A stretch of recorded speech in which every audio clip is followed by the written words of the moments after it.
қысқасы айтқанда мен хакермін.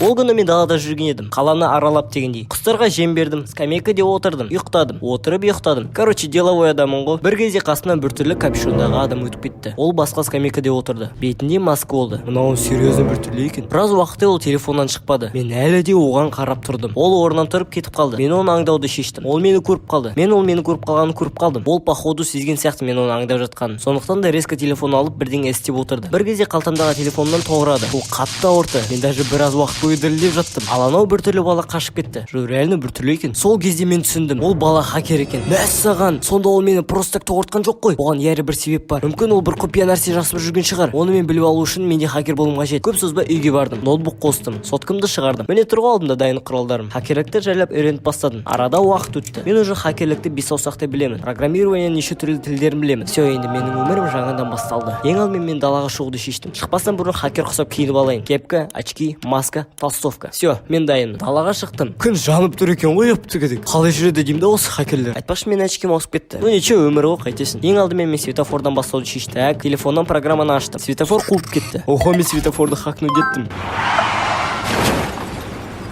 Керемет нәтиже. Кстати, мен очким тағы да ауысып кетті. Маған бір адам подозрительно қарап бастады. Аты кім оның? Аха, Дюкин Сүңгібайұлы. Не істеп жатыр ол? Алло, полиция бөлімшесі, айта беріңіз. Мында қақпас полиция звондап жатыр ғой. Мен оның телефонын сындырып бетіне бір соқтым. Сен мені көрген жоқсың. Мен сені көрген жоқпын. Түсіндің бе? Бірақ мен сені көрдім ғой.